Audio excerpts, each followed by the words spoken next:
नमस्कार, मैं योगेश राणा।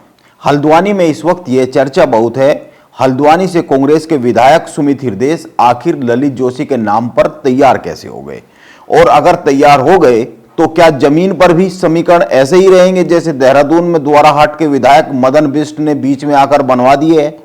बात इन्हीं सवालों पर करेंगे, लेकिन सबसे पहले यह समझना चाहिए हल्द्वानी मेयर पद के उम्मीदवारी पाने के बाद ललित जोशी ने सुमित हृदयेश को लेकर क्या कहा।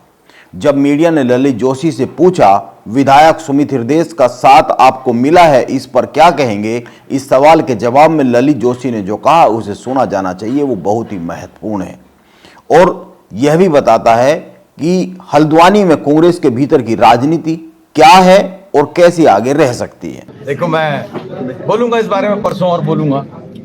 मैं कभी भी याद रखना, मैं थोड़ा कुछ स्वाभिमानी जरूर हूँ, लेकिन मैंने कभी अपनी जुबान से तो बात एक बार कह दी तो उससे कभी पलटा नहीं।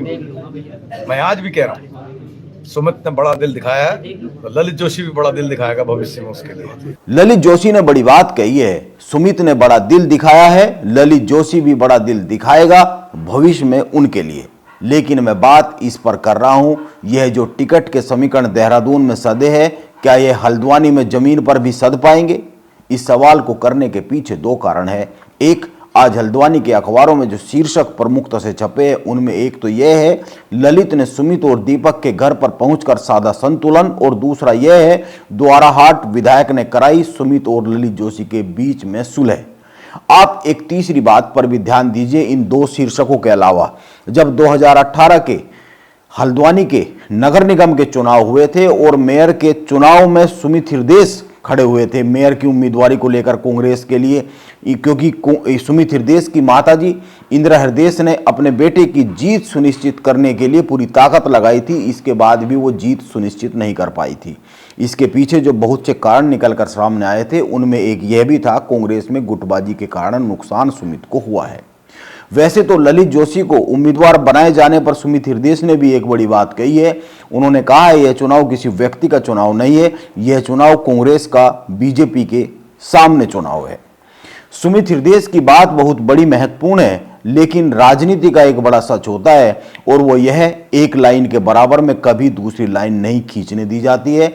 यदि दूसरी लाइन खींच जाती है तो पहली लाइन को सदैव चिंता होने की गुंजाइश बन जाती है। हल्द्वानी में लंबे समय से कांग्रेस की जीत होती रही है। हल्द्वानी कांग्रेस का गढ़ है। पहले कांग्रेस की दिग्गज इंदिरा हृदयेश लंबे समय तक विधायकी का चुनाव जीतती रही और इसके बाद पहली बार विधायक उनके बेटे सुमित हृदयेश बने हैं। इंदिरा हृदयेश ने हल्द्वानी में कभी भी अपनी लाइन के पास में किसी दूसरी राजनीतिक लाइन को खींचने नहीं दिया, वो चाहे कांग्रेस के भीतर हो या फिर बाहर। लेकिन अब सुमित हृदयेश की राजनीतिक लाइन के बराबर में ललित जोशी की जो लाइन है, राजनीतिक लाइन, वो खींचनी शुरू हो चुकी है। ललित जोशी कांग्रेस के बड़े पुराने और निष्ठावान कार्यकर्ता है। वो करीब 32 साल से कांग्रेस के लिए काम कर रहे हैं। उनका राजनीतिक मैदान सदैव हल्द्वानी ही रहा है। वो छात्र राजनीति करते हुए ही यहां तक पहुंचे हैं। हल्द्वानी में उनके समर्थकों की लंबी कतार है। इसके साथ ही हल्द्वानी और उसके आसपास के क्षेत्र में उनकी बहुत सारी रिश्तेदारियां हैं। कांग्रेस के बाहर जो कांग्रेस का कैडर वोटर है और कांग्रेस का कैडर कार्यकर्ता है, उसके बाहर भी ललित जोशी को पसंद करने वाले हल्द्वानी में बहुत है। आप इस बात पर गौर कीजिए, जब सुमित हृदयेश अपनी माताजी इंदिरा हृदयेश से राजनीति सीख रहे थे उस वक्त ललित जोशी हल्द्वानी में राजनीति के मंजे हुए खिलाड़ी हुआ करते थे। इसीलिए यह तय मानिए आने वाले कुछ सालों में हल्द्वानी में कांग्रेस की राजनीति में बड़े बदलाव आने वाले हैं।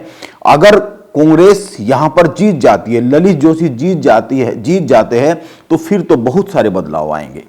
हो सकता है 2027 में बहुत से लोग इस सवाल को पुनः इस तरह से याद करें कि आखिर सुमित हृदयेश ने ललित जोशी के नाम पर राजीनामा क्यों दिया था। एक अन्य बात पर गौर कीजिए, ललित जोशी के साथ कांग्रेस के प्रदेश प्रवक्ता दीपक बुलूटिया भी खड़े हुए हैं। ललित जोशी हल्द्वानी में पहुंचने के बाद सबसे पहले सुमित हृदयेश के घर पर पहुंचे और इसके बाद दीपक बुलूटिया के घर पर पहुंचे।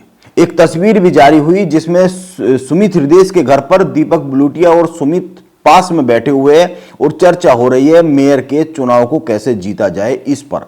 यह तस्वीर अच्छी है, बस आने वाले समय में भी यह तस्वीर इसी तरीके से बनी रहे। अगर दीपक बुलोटिया 2027 में विधायकी लड़ना चाहते हैं।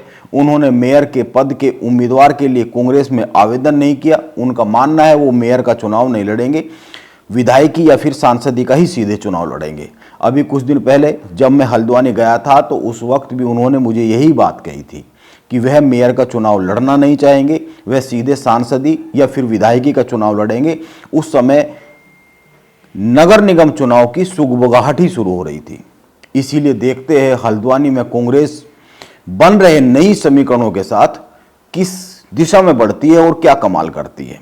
आखिर में एक अन्य बात पर गौर कीजिए, हल्द्वानी में यह जो खेमेबाजी से ऊपर जीत के समीकरण का संदेश विधायक सुमित हृदय और ललित जोशी ने दिया है, उत्तराखंड में कांग्रेस के खेमेबाज दिग्गज क्या इस संदेश का अनुसरण राज्य लेवल पर करेंगे? क्या हरीश रावत सहित कांग्रेस के अन्य बड़े नेता भी खेमेबाजी से ऊपर उठकर जीत के समीकरण के नारे को आने वाले समय में कहीं पर अमल में लाते हुए दिखेंगे? जीत के समीकरण के नारे को वैसे बहुत कुछ बीजेपी के उम्मीदवार का नाम सामने आने पर तय होगा हल्द्वानी में समीकरण बन क्या रहे हैं।